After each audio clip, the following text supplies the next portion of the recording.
Rudy Giuliani.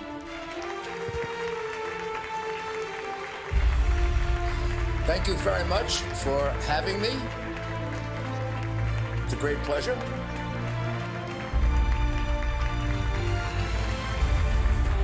Those are very, very great memories. Well, I must say, those are very great memories. Well, for me, those are very, very great memories, Maryam Rajavi, for the times that we've been together as a group, all of us. First of all, let me congratulate you on the remarkable historic achievement on Friday of the virtual conference that you held. It was well over 100 countries, over 30,000 locations, millions of people participated, and I've been getting texts and messages from all over the world about it. And most importantly, broadcasting it right into Iran so that the people who are oppressed can understand the single most important thing they need to accomplish regime change, which is hope. And that was deprived to them for many, many years.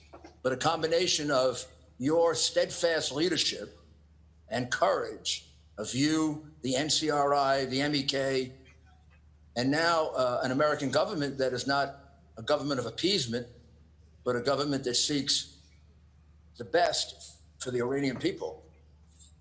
We're starting to feel, particularly with the situation inside Iran, that freedom, which is inevitable, is getting closer. Because all of the conditions that I've observed in countries that make the leap from totalitarianism to freedom, this is what precedes it. You've had now two years of demonstrations and protests that have been about, yes, political oppression, but also about economic oppression and about some of the simple, most important things in life, the ability to feed yourself, feed your children, as well as to remain safe from just arbitrarily being shot and killed.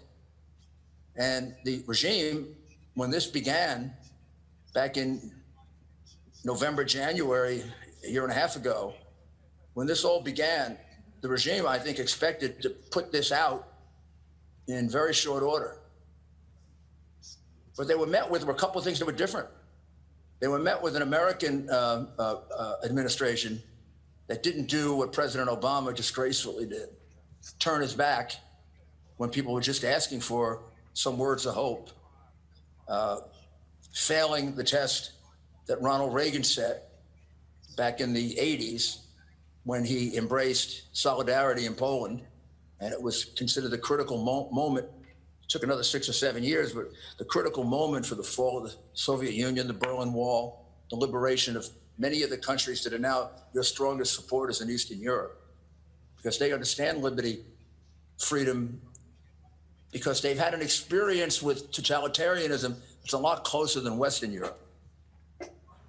You have those conditions now in Iran. It's a shame that it has to be like that. But in the larger scheme of things, which is the acquisition of freedom, it's necessary. Up until COVID happened, the sanctions that had been imposed by the Trump regime were much more onerous and much more biting and much more effective than the ones in the Obama regime, which I always felt were not really enforced properly to start with. They weren't. And then also there was, at the very end, when they entered into that very, very dangerous, I believe immoral nuclear agreement that would have set Iran on the path to being a nuclear power in 10 years or less. They accompany that with a shipment of $1.7 billion in cash. My government doesn't transport cash. Drug dealers transport cash. Organized criminals, mafia, revolutionary groups, governments deal in wire transfers. There's something very wrong with this $1.7 billion that Obama paid to a murderous regime. Something very wrong with it when you consider that Iran does three things with its money, right? They use some of it and a very small portion to feed their people. They use a lot of it to line their own pockets. And they use a lot of it to fund terrorism all over the world, which is why they are acknowledged by every government as the leading sponsor, state sponsor of terrorism in the world. So we have to assume that that 1.7 billion, we don't have to assume, we know that that 1.7 billion went in part to help the people, small part, in part to make the mullahs even richer, and then in part to kill people, then probably kill Americans as well. That's why I say it's immoral. That agreement is now over. President Trump, in one of the bold moves of his administration, which he's known for, rejected it, really instituted sanctions enforced by a Treasury Department that's serious about freedom for Iran, not a State Department and Treasury Department of appeasement that you had under Obama. And you can see what the result is.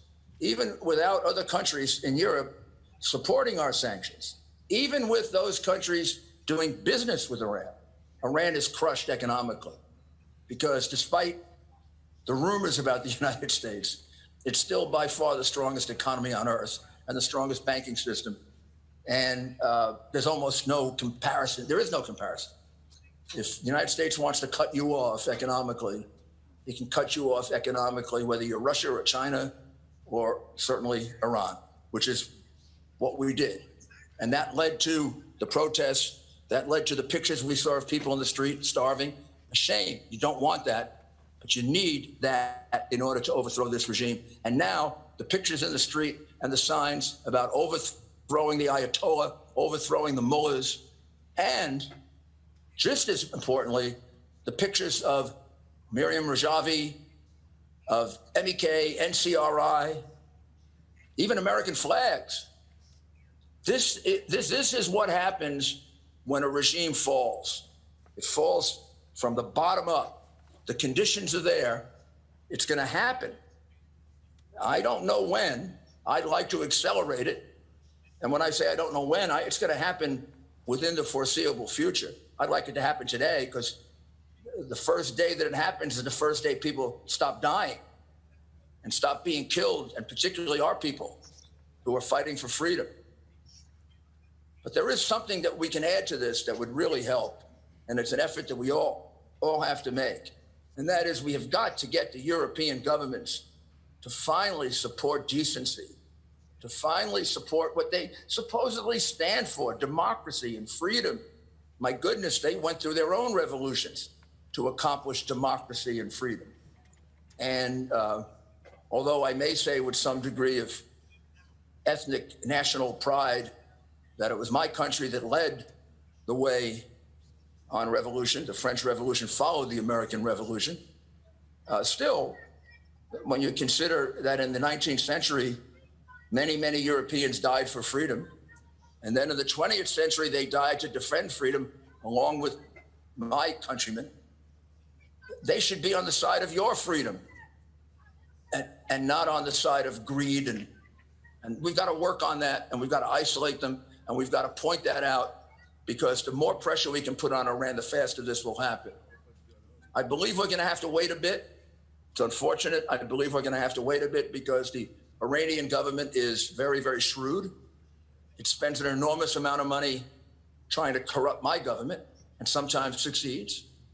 And we're now having an election where one of the candidates is, of course, a continuation of Obama, who has made it clear that he would reinstate the corrupt agreement we had and possibly even reinstate the corrupt payments that were being made, which he was fully aware of. So they have a lifeline.